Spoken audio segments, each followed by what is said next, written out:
cukup menantang untuk bisa mengejar pertumbuhan ekonomi sesuai dengan target pemerintah begitu. Tapi Anda sendiri dari kacamata pengusaha melihat tantangannya sebesar apa untuk bisa menggenjot penjualan saat ini? Apalagi daya beli masyarakat juga tertekan.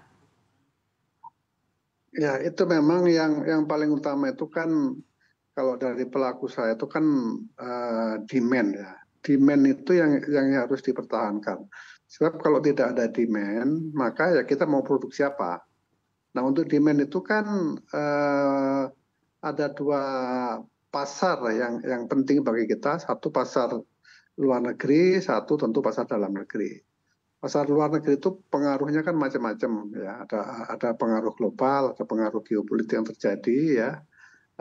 Ada pengaruh juga mengenai daya beli di luar negeri dan kemudian juga pengaruh yang berasal dari berbagai macam kebijakan dan perizinan di dalam negeri mereka.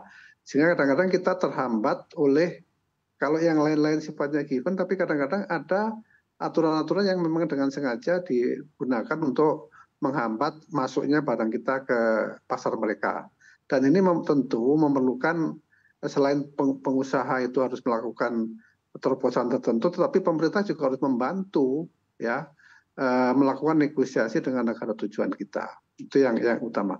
Nah, di dalam negeri tentu pasar dalam negeri ini harus menjadi bantalan yang kuat bagi kita dan kuncinya lagi-lagi itu adalah daya beli tadi. Sehingga memang segala upaya kita mengharapkan dari pemerintah bisa mendorong daya beli masyarakat kita ya, yang kelas atas tentu itu sangat penting karena kontribusinya juga signifikan dan tentu berikutnya adalah kelas menengah dan bawah. Ini yang harus didorong dengan berbagai macam kebijakan baik di bidang moneter maupun fiskal yang mendorong daya beli. Kemudian yang tidak kalah penting adalah efisiensi yang harus dilakukan oleh perusahaan itu.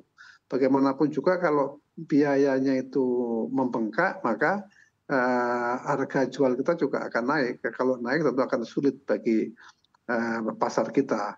Nah, biaya ini komponennya kadang-kadang memang tadi selain karena suku bunga ya yang berasal dari moneter, juga bisa bersumber dari macam-macam aturan ya yang dilakukan oleh pemerintah yang menyebabkan kita kemudian menjadi sangat lambat jalannya, sangat bebannya menjadi berat ya. Misalnya tiba-tiba muncul isu tapera itu menyebabkan kegelisahan yang luar biasa di pengusaha pada waktu kemarin. Kemudian ada lagi sertifikasi halal yang itu juga menjadi kegaduhan tersendiri di kalangan pengusaha.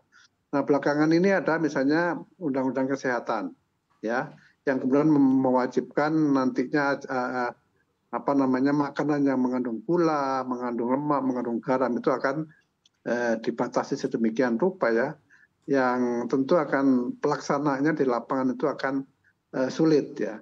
Jadi adanya hambatan-hambatan yang bersumber dari non moneter, non fiskal, yaitu yang bersumber dari kebijakan sektorial yang seringkali memang menjadi persoalan tersendiri bagi kita, sehingga biaya produksi itu menjadi mahal. Padahal efisiensi itu adalah kunci dari usaha untuk bisa memiliki daya saing.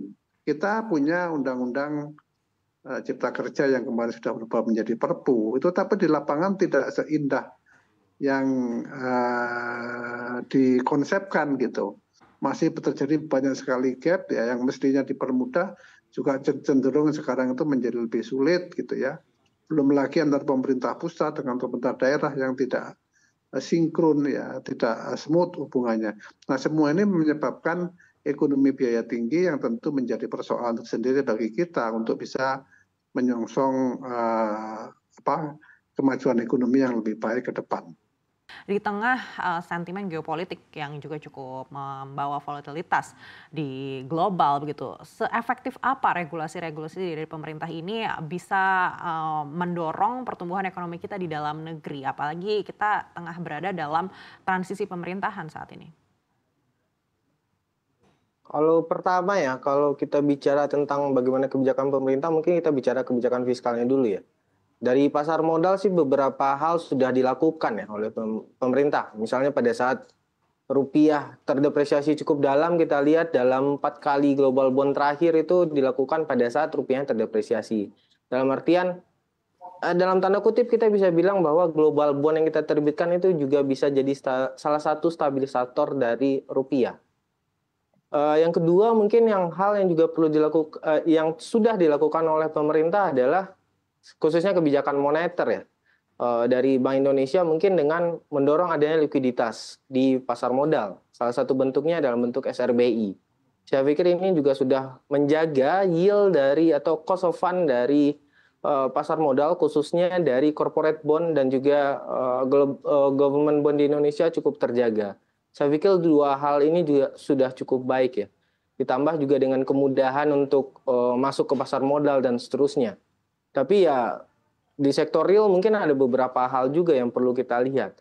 Pertama ya selain yang dikatakan oleh Pak Iwan juga dari sisi lain atau mungkin dari kebutuhan primer, kita lihat kebutuhan primer kita khususnya pertanian, kehutanan dan perikanan itu kan sangat tergantung kepada kondisi alam. Sampai saat ini masih berlangsung dan kita lihat juga pada saat ada perbedaan cuaca dan segala macam, bahkan ada kenaikan harga dari barang-barang tertentu yang mendorong inflasi lebih tinggi. Dan dalam 2 tahun terakhir ini belum dipecahkan oleh pemerintah selain dari impor. Jadi mungkin saya pikir ini juga perlu diperhatikan nantinya. Selain itu juga tentunya kebijakan-kebijakan yang juga kadang tumpang tindih. Dan selain itu juga ada, ya kalau dari pemerintahan yang kita lihat juga, ya seperti yang dikatakan oleh Pak Iwan sebelumnya, ada kontradiksi antara pemerintah pusat dan pemerintah daerah dan juga pemerintah di bawahnya. Jadi ini bikin kita juga bingung mau ngapain para investor ataupun mungkin pelaku usaha di dalam negeri. Di samping itu juga, ya karena di sisi lain ada kebutuhan pengeluaran belanja yang naik, sekarang kita juga lihat ada beberapa pos-pos pajak baru yang dikeluarkan oleh pemerintah. Saya pikir mungkin ini agak sedikit mungkin akan memberatkan masyarakat nantinya ya. Yang terakhir kan kita lihat ada rencananya pajak dan juga cukai untuk minuman bersoda dan juga minuman yang manis, minuman manis ya. Saya pikir mungkin ini juga agak sedikit menghambat nantinya pada saat ada tekanan di daya beli masyarakat. Di samping itu juga pembukaan lapangan kerja dan seterusnya juga belum terlalu signifikan kita lihat. Jadi secara keseluruhan juga kita lihat ada hal lain yang juga perlu dicermati adalah mismatch antara dunia pendidikan dengan dunia kerja. Dan ini yang bikin biaya tenaga kerja juga lebih tinggi di Indonesia. Jadi secara keseluruhan masih banyak hal yang perlu kita benahi sebenarnya dari sektor real ya Mbak Nike.